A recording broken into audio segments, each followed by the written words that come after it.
ኮፒ ሊንክ አድርጉልኝ ይህንን ቪዲዮ ሁላችሁም።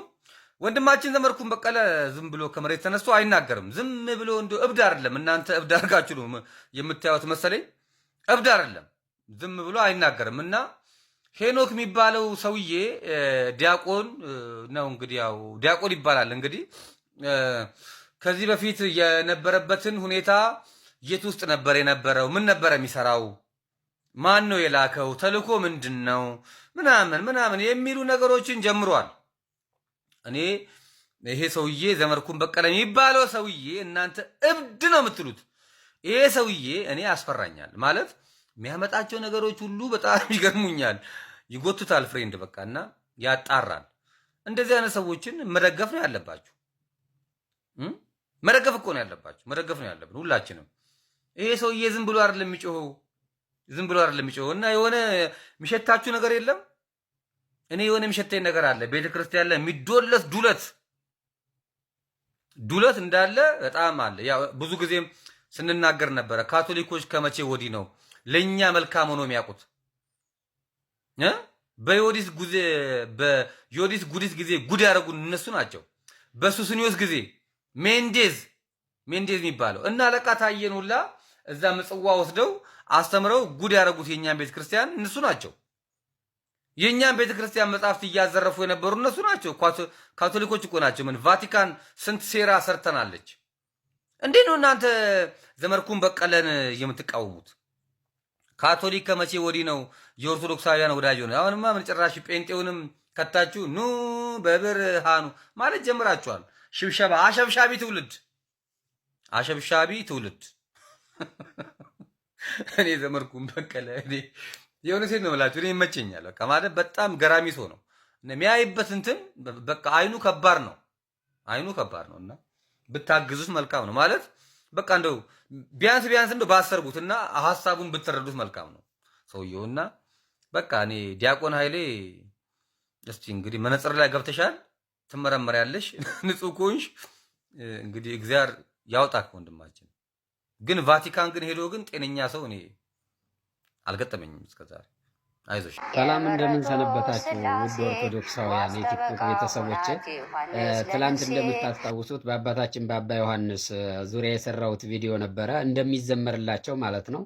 አንዳንድ ሰዎች አይ እንደው አባን እያሟቸው ነው እንጂ እኮ ውሸት ነው አይዘመርም የሚሉ ስለነበሩ በማስረጃ ላሳያችሁ ብዬ ባሳየሁት ቪዲዮ ላይ አንዳንድ እህት ወንድሞች ገብተው ብር እንስጥህ ተው አባታችን ራስ ላይ ውረድ፣ አንዱ 10 ሺህ ብር ልስጥ ያለኛለ፣ ሌላው ደግሞ በቃ ጋብዛለሁ ተዋቸው ያለኛልና ይሄን ኮመንት ሳይ ምን አስታወስኩ መሰላችሁ? ከዚህ በፊት ይሄ ማን ነው መልካሙ የሚባለው ፓስተር ማለት ነው፣ ፓስተር ነበረ፣ ወደ ኦርቶዶክስ ተመለስኳልና ትንሽ ሳይቆይ የአባ ዮሐንስ ደጋፊ ሆኖ እንደውም በጣም ተሳዳቢ ሆኖ የማይሰድባቸው የማይዘልፋቸው መምህራን የሉምና ጥቅልል ብሎ የአባ ዮሐንስ ደጋፊ ሆኖ አየሁት። ይሄ ነገር ምስጢሩ ምንድን ነው ብዬ ሳይ ደግሞ የተወሰነ ቀን ሳይቆይ ትራንስፖርት ተችሎለት ሁሉም ተችሎለት ወንቅ እሸት ሂዶ ደግሞ የአባታችን የበረሃው መናኝ ስራ እያለ ገና እኮ ክርስቶስን አላወቀውም። ገና ከፓስተርነት ከተመለሰ በትንሽ ወራት ማለት ነው። እንደዚያ ሲመሰክር ሳይ ገባኝ ማለት ነው። ተከፍሎት እንደሆነ በብር እንደሚሰራ ማለት ነው። ገና ክርስቶስ ሳይገባው አስቡት እንግዲህ አባ ዮሐንስ ብትውና ሲገባው አያችሁ፣ ብር እንደዚህ ያደርጋል። እና ወንድሞቼ እኔ ብር ፈልጌ አይደለም። አባ ዮሐንስ ትምህርታቸውን ያስተካክሉ። የተሳሳተ ትምህርት አለ። እሳቸውን የሚከተለው ትውልድ የተሳሳተ አካሄድ እየሄደ ነው፣ መስተካከል አለበት። የቅድስና ደረጃን የማያውቅ ትውልድ ተፈጥሯል እና እሳቸውን ከቅዱሳን ጋር እያነጻጸረ እያገናኘ አንድ እያደረገ የሚዘምር ለእሳቸው የሚሰግድ ትውልድ ስላፈሩ መስተካከል አለበት እያልኩ ነው። ይሄንን ስል ደግሞ እናንተን ለማስከፋትም አይደለም ገሌንም ለማስደሰት አይደለም፣ ለህሊናዬ ብዬ ነው የምሰራው፣ ለቤተ ክርስቲያን ብዬ። እናም ወዳጆቼ እንደ ፓስተር መልካሙ በክፍያ እሳቸውን እንዲደግፍ ለማድረግ አትሞክሩ፣ እውነት ለመናገር ማለት ነው። ይልቁንስ የሚጠቅማችሁን እናንተም ወደ ቤተ ክርስቲያን መለስ በሉና አይናችሁን ግለጡ። እሳቸውን እንደ አባት ውደዱ። የምታመልኩትን የምትሰግዱትን ነገር ለእሳቸው የምትዘምሩትን ነገር ግን ማቆም አለባችሁ። ስለዚህ እንድታውቁልኝ የምፈልገው እኔ አባ ዮሐንስን አንዳንድ ትምህርቶቻቸውን የምቃወምበት ምክንያት ማንንም ለማስደሰት አይደለም፣ ግዴታዬ ስለሆነ ነው። ሐዋርያው ቅዱስ ጳውሎስ ለኤፌሶን ሰዎች መልእክት ሲልክላቸው በኤፌሶን ምዕራፍ 5 ቁጥር 10 እስከ 11 ስታነቡ እንደዚህ ይላል፣ የብርሃኑ ፍሬ በበጎነትና በጽድቅ በእውነትም ሁሉ ነውና ለጌታ ደስ የሚያሰኘውን እየመረመራችሁ እንደ ብርሃን ልጆች ተመላለሱ። ለማን ደስ የሚያሰኘው? ለጌታ ደስ የሚያሰኘውን እየመረመራችሁ ተመላለሱ ካለ በኋላ ፍሬም ከሌለው ከጨለማ ስራ ጋር አትተባበሩ፣ ይልቁንም ግለጡት እንጂ ይላል ሐዋርያው ቅዱስ ጳውሎስ ለኤፌሶን ሰዎች በላከላቸው መልእክቱ ማለት ነው። የተሳሳተ አስተምሮ ቤተ ክርስቲያኒቷ የማታስተምረውን አስተምሮ የሚያስተምር ሰው ካገኘው ስቃወም ማንንም ለማስከፋት አይደለም ማለት ነው፣ ግዴታዬ ስለሆነ ነው። ሐዋርያው ቅዱስ ጳውሎስም ያለው ይህንን ስለሆነ። ደግሞ አንዳንድ ሰዎች ሳይገባችሁ የምትናገሩት ነገር አለ። ይህ ሰው ኃጢአት ለምን ትገልጣለህ? እግዚአብሔር ይጠይቃቸው። ወዳጅ፣ ይሄ ኃጢአት አይደለም። ኃጢአት የሚባለው የግል ኃጢአት መግለጥ የሚባለው አባ ዮሐንስ ሲሰርቁ አየዋቸው፣ አባገሌ እንደዚህ ሲያደርግ አየሁት፣ አባገሌ ሲዘሙት አየሁት። ይሄ የግል ኃጢአት ነው፣ እግዚአብሔር ራሱ የሚጠይቅበት ማለት ነው። ግን የስህተት አስተምሮ ሲያስተምር አንድ ሰው ዝም ማለት ግን አይገባም። እነ አርዮስ ያስተማሩትን ትምህርት አባቶቻችን ዝም ቢሏቸው እስካሁን የት ነበርን? እነ መቅዶኒዮስ ያስተማሩትን የስህተት ትምህርት የመንፍቅና ትምህርት ዝም ቢባሉ ባይወገዙ ኑሮ ቤተ ክርስቲያኒቷን ባዶ ያስቀሯት ነበር፣ በመንፍቅና ሸርሽረው ማለት ነው። ብዙዎች ሌሎችም አባቶቻችን ተሰባስበው የሚያወግዟቸው ዝም መባል የሌለበት ስለሆነ ይህንን መቃወም ደግሞ ኃጢአትን መግለጥ አይደለም። ይህንን ለይቶ ማወቅ ይገባል። እናም ሀሳባችሁን ብትቀይሮ ነው የሚሻለው። እኔ በብር የምገዛ አይነት ሰው አይደለሁም። ባጭበረብር ኑሮ ብዙ 300 ምናምን ሺህ ተከታይ ያለኝ በቃ ማጭበርበር እችላለሁ። ሰዎችን ማሞገስ ገዳማት እየዞርክ የሆነ በቃ ብር ማጭበርበር ብፈልግ ኑሮ ብዙ እስካሁን አጭበረብር ነበር።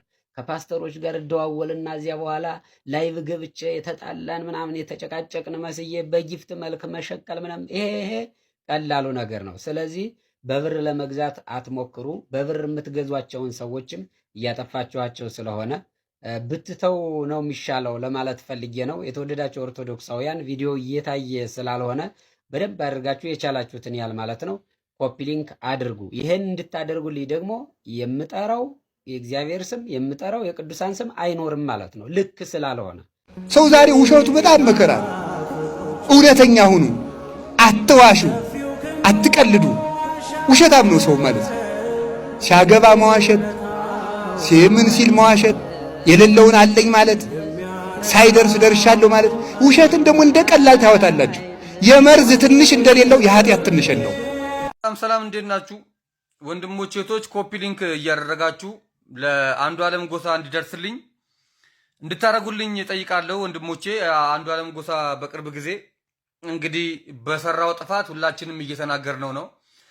አሁን በፌስቡክ በሚባለው ሶሻል ሚዲያ ወጥቶ ሺ ቢንጫጫ ብለዋል። ማንም ቢንጫጫ በአንድ ሙቀጫ ማንም ቢንጫጫ በአንድ ሙቀጫ ምንም አታመጡም ነው፣ ምንም አታመጡም ብሎ ፖስት አድርጓል ብለው ያንን ልከውልኝ አይቼዋለሁ።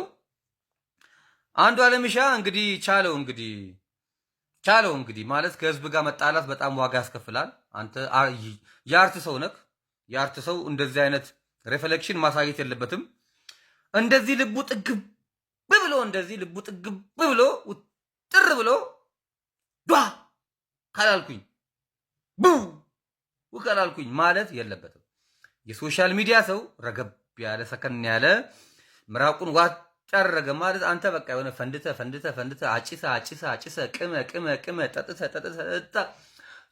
ተኩሰ ገና አልጠገብክም። እና አንዱ ዓለምሻ ለህዝብ ያለክ ንቀት በጣም ያናዳል። እና መጀመሪያ ይሄ የምታጨሰውን ነገር አጭሰ ብትጨርስ መልካም ነው። ህዝብ ቀልድ እንዳይመስልህ። ህዝብ በጣም አደገኛ ነው።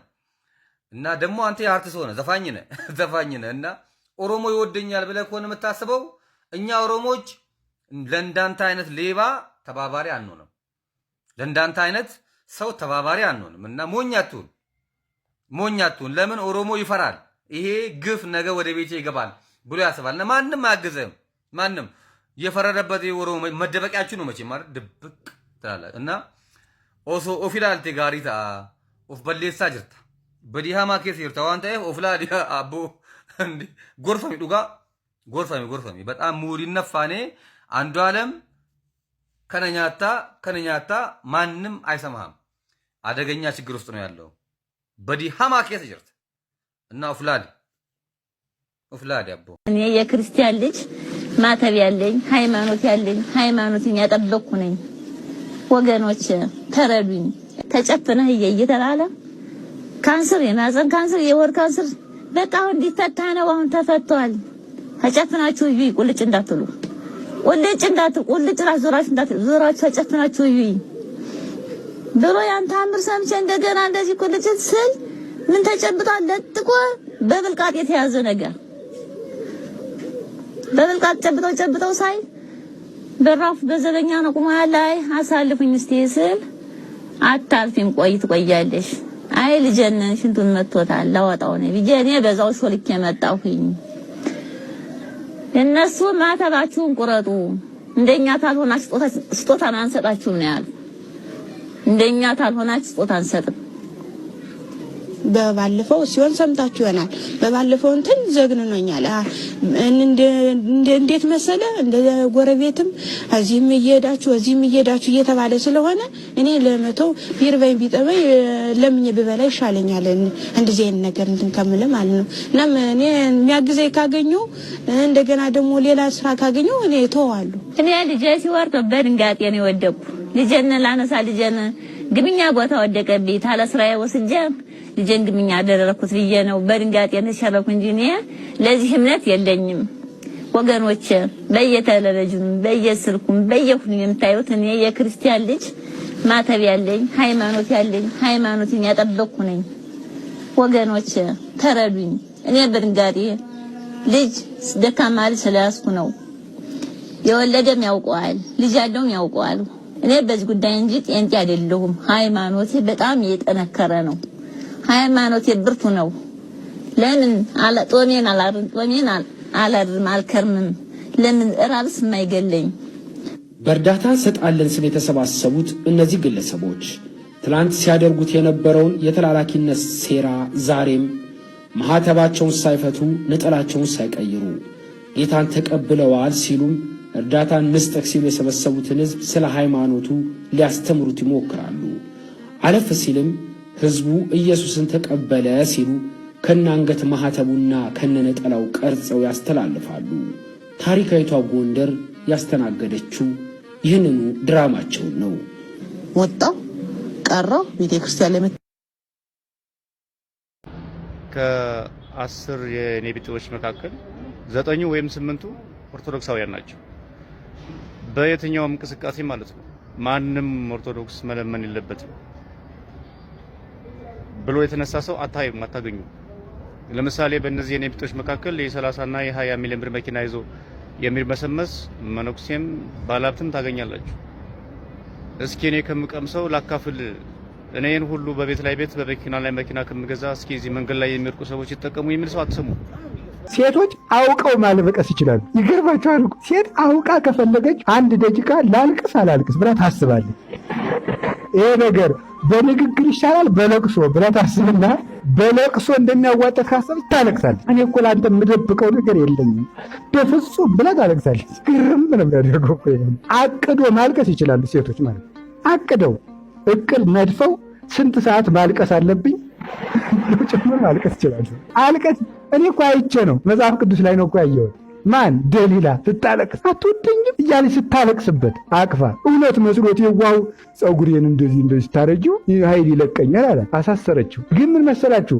ለምንድን ነው ግን የሚያታለቅሰው ካላችሁ፣ ይኸውላችሁ የምታለቅስበት ምክንያት እያወራችሁ ባለችው ሐሳብ ሳይሆን እያወራችሁ ያለችው ሐሳብ ባለመፈጸሙ የሚቀርባት ያኛውን ጉዳይ እያሰበች ነው የምታለቅሰው። ምክንያቱም ሰው የሚበላው አጥቶ ነው የሞተ ይሄ ሰውዬ ሲባል የራሱ ጦም ማድረስ አሳስቦት የሚንሰቀሰቅ ሰው እንዳለው ማለት የራሱ ጦም አሳስቦት በረሃብ ከሞተ ሰው ልቅሶ የሚያለቅስ ሰው ሊኖር ይችላል። ለራሱ እኔም እኮ እንደዚህ ነኝ እንደዚሁ አይ ሰው ጫጨቃከሉ እንግዲህ እንደዚህ ነገ እንደም ብሎ ሊያለቅስ ይችላል። ስለዚህ ሰው እኛ የሚመስለን በያዝነው ርዕስ እያለቀሰ ነው የሚመስለን። ሰውየው ግን በራሱ ዓለም ነው የሚያለቅሰው። ይሄ ነገር እኮ ካልሆነ ችግር ነው ብሎ የሚያለቅሳል። ሰው ያለቀሰ ሁሉ መንፈሳዊ አይደለም። ጮኸ የተናገረ ሰው ሁሉ መንፈሳዊ አይደለም። የተሳደበ ሁሉ መንፈሳዊ አይደለም። ወይኔ ቤተ ክርስቲያን እንዲህ መቀለጃውን ዓለም ቢሆን መንፈስ የእግዚአብሔር መንፈስ የመረጋጋት መንፈስ ነው።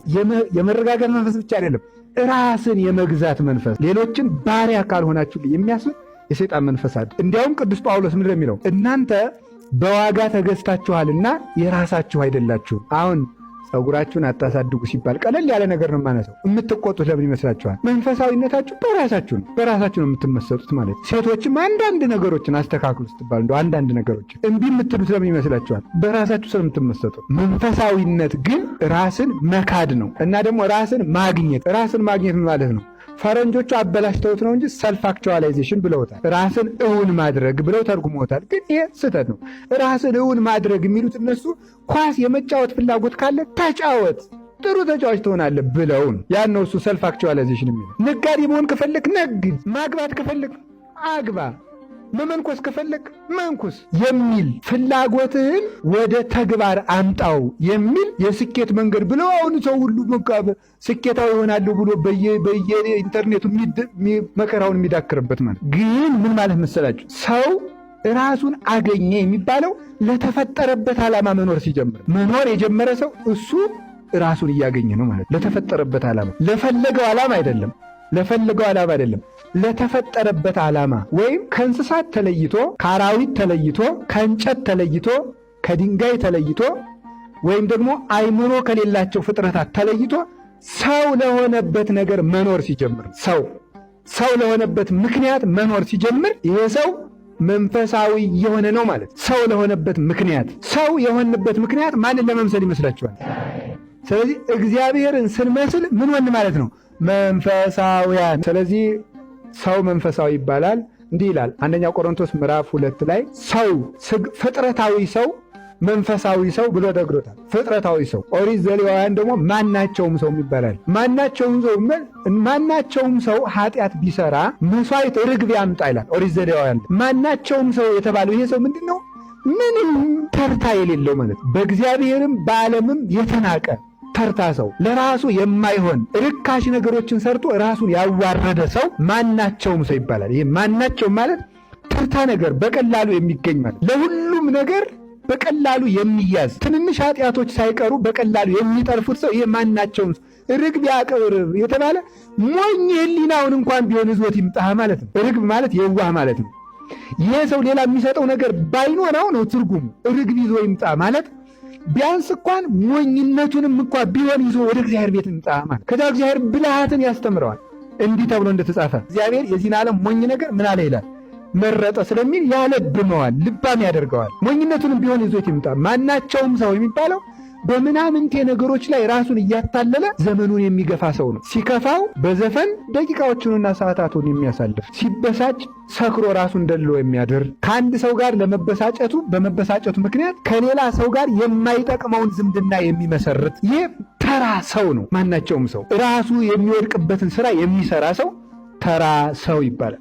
ለራሱ የማያስብለት፣ ለራሱ ነውር የሆነበትን ነገር የማያውቅ፣ ራሱን የሚጎዳውን እሾህ ነቅሎ የማይጥል፣ እርሱን ጧት ማታ የሚመታውን እንቅፋት አንስቶ የማይወረውር፣ ትናት በተመታበት እንቅፋት ሁልጊዜ እየወደቀ የሚሰበር ይህ ማናቸውም ሰው ይባላል። ይህም እንግዲህ መንፈሳዊ ነው። ለራሱ ዓለም ተመስጦ፣ የህንዶች ተመስጦ ደግሞ አለ ፍጥረታዊ ሰው። ፍጥረታዊ ሰው ደግሞ ምንድን ነው? ነውር ላይ ሰራ ይችላል፣ ኃጢአት ላይ ሰራ ይችላል፣ የሞራል ሕግን ሊያከብር ይችላል፣ ሊመጸውት ይችላል፣ ደግ ነገር ሊሰራ ይችላል፣ ሊጾም ሁሉ ይችላል፣ መልካም ነገር ይችላል። ግን እግዚአብሔርን አስቦ ስለማያደርገው ሊመሰጥ ይችላል፣ ባይታዊ ሊሆን ይችላል፣ አንድ ቅል ብቻ አንጠልጥሎ ዋሻ ገብቶ ሊቀመጥ ይችላል፣ እውነትን እየተከተልኩ ነው ብሎ ላይዋሽም ይችላል። ግን ይበላል፣ ይጠጣል። የሚኖርበት ግን ሰማያዊ ዓላማ የለው። ወይም ደግሞ ሰማያዊ ወይም የነፍስ ዓላማ ይዣለው ቢል እንኳን ያ የያዘው የነፍስ ዓላማ እውነት አይደለም፣ የመሰለው የነፍስ ዓላማ ነው እንጂ። ሂንዱይዝም ለምሳሌ በተመስጦ የሚተካከላቸዋለን። ተመስጠው ቤት ዘግተው ይውላሉ፣ ያድራሉ፣ ይጾማሉ፣ ሁላ አለማዋሸትንም ያደርጋሉ፣ ይጾማል። እንዲህ ያለው ሰው ፍጥረታዊ ሰው ነው። ግን ሰማያዊ ዓላማ ሰማያዊ ተስፋ የለውም። ኑሮ ብቻ የሚያልፍ ሰው ነው። ይሄ ፍጥረታዊ ሰው ነው። መንፈሳዊ ሰው ግን ሌላ ነው። መንፈሳዊ ሰው የሚባለው ምን አይነት ሰው ነው ሲባል ትክክለኛው መንፈሳዊ ነው። በትርጓሜ የሚኖር ፊደልን የማይከተል የመላእክትን ሕይወት የሚከተል እውነተኛ መምህራንን የሚከተል መጨረሻ ላይ ከልቡ ጋር የሚኖር ከህሊናው ጋር የሚኖር ከልቡ ጋር የሚኖር ከህሊናው ጋር የሚኖር ሰው ይጸልያል፣ ግን እያሰበ ስለማይጸልይ ጸሎቱን ወይ ፈጥኖ በስሜታዊነት ያቋርጠዋል፣ ወይም ደግሞ ሲጸልይ ቂም ይዞ ይጸልያል። ምክንያቱም ከልቡ ጋር ስላልሆነ። ሰው ሲጸልይ ምን ማድረግ አለበት? ለምሳሌ መንፈሳዊ ሲኮን በእግዚአብሔር ፊት እንደቆመ ማሰብ አለበት። የሚያነጋግረው እግዚአብሔርን እንደሆነ ማሰብ አለበት። እግዚአብሔር አንደኛ በእግዚአብሔር ፊት እንደቆመ ካሰበ ተጠንቅቆ ነው የሚናገር። በአንድ ምድራዊ ባለስልጣን ፊት እንኳን ሲናገር ሰውየው ምን እያለው እንደሆነ እያሰበ ነው የሚናገር፣ የሚመልስለትንም እያሰበ ነው የሚናገር። የሚጸልይ ሰውም በእግዚአብሔር ፊት እንደቆመ አስቦ መጸለይ አለበት። እግዚአብሔር ፊት ለፊቱ እንዳለ ማሰብ፣ እግዚአብሔር አባቱም እንደሆነ ማወቅ አለበት። ልክ ስለዚህ አባት ልጅ ለአባቱ የሚፈልገውን ነገር በፍቅር እንደሚናገር ጸሎት ማለት ከእግዚአብሔር ጋር ልንነጋገርበት የተቀጠረልን መንፈሳዊ የፍቅር የሕይወት የድህነት ቀጠሮ ማለት። መጸለይ ማለት ከእግዚአብሔር ጋር ልንነጋገርበት ያለንን ቀጠሮ ማክበር ማለት ነው። ጸሎት አለማቋረጥ ማለት። ይሄንን ያሰበ ሰው በትክክል መንፈሳዊ ሰው ነው። ይሄንን ያሰበ ሰው በእግዚአብሔር ፊት እንደቆመ የሚያስብ ሰው ይሄ መንፈሳዊ ሰው ነው። የትም ሆነ የት ተመልከቱ፣ የትም ሆነ የት በእግዚአብሔር ፊት እንዳለ የሚያስብ ሰው ራሱን መግዛት ይችላል። የያዕቆብ ልጅ ቅዱስ ዮሴፍ መንፈሳዊ ሰው ነው። መንፈሳዊ ሰው ስለነበረ የትም ሆኖ የእግዚአብሔር ቤተ መቅደስ ባይኖር እንኳን የሚያስበው በእግዚአብሔር ፊት እንደቆመ ነው። በእግዚአብሔር ፊት እንደቆመ ስለሚያስብ አጠገቡ ያለችው ሰው የማይገባ ነገርን በተነጋገረችው ጊዜ እንዴት በእግዚአብሔር ፊት ይህን ክፉ ነገር እሰራለሁ ብሎ ነው የተነጋገረ። ምክንያቱም እሷ ፊት የቆመው እግዚአብሔር ፊት ስለሆነ እና መንፈሳዊ መሆን ማለት በትክክል የተፈጠሩለትን ዓላማ ማሰብና ማን ጋር እንደሚኖሩ ማሰብ ማለት ወይም የሚያደርጉትን መንፈሳዊ ተግባር ለማን ብለው እንደሚያደርጉት ማሰብ ነው። በማን ፊት እንደሚያደርጉት ማሰብ ነው። ለማን እንደሚያደርጉት ማሰብ ነው። አስራት የሚያወጡ ሰዎች ሰበካ ጉባኤ ሲሰድባቸው አስራታቸውን ያቆማሉ። የሚሰጡት ግን ለማን ነበር? ለእግዚአብሔር ነበረ። ለእግዚአብሔር ነው መስጠት ያለባቸው። ሲሰጡ ሰው ስላላጨበጨበላቸው ከፍቷቸው ይተውታል። እግዚአብሔር ነው መሆን ያለበት። ሰው የሚያደርገውን ነገር ሁሉ ለእግዚአብሔር። አባ እንጦንስን አንድ ሰው ሄዶ ባገባ ይሻለኛል በመነኩስ ብሎ ቢጠይቀው ምን ሆነ የመለሰው መሰላችሁ? ሁሉንም ለእግዚአብሔር ብለህ ካደረግከው ያድንሃል ነው። ሁሉንም ለእግዚአብሔር ብለህ ካደረግከው ትድንበታል። ለስሜትህና ለራስህ ባርነት ብለህ ካደረግከው ያጠፋሃል። እና መንፈሳዊነት ለእግዚአብሔርና በእግዚአብሔር መኖር። አንድ ሰው መዝሙር አጥንቶ ተዘጋጅቶ አታቀርብም ቢባል የሚከፋው ለማን ስለሚያቀርብ ነው? ለሰው ስለሚቀርብበት ማለት። ለእግዚአብሔር ብሎ የሚያቀርብ ሰው ግን ምን መሆን አለበት? የሚገባቸው ሰዎች አቀርበዋል፣ እኔ እንዳቀርብ እግዚአብሔር አልፈቀደም። ወይም ደግሞ ሌላው እዚህ ሆኖ የታችኛ ባመሰግንም አቅርቤያለሁ ብሎ ማሰብ አለ። እግዚአብሔር ማሰብ እንጂ ስሜትን ማዳመጥ አይደለም። ከልብና ከህሊና ጋር ሲኖሩ ከማን መላቀቅ ይቻላል? ከስጋ መላቀቅ ይቻላል። ህሊናችን የሚጠላውን ነገር በምን እንሰራዋለን? በስጋ እንሰራዋለን። ልባችን የሚጠላውን ነገር በስጋችን እንሰራዋለን። ግን ልብን ማዳመጥ መንፈሳዊነት ማለት ልባዊነት፣ ህሊናዊነት ማለት። ለዚህ ነው ሰሎሞን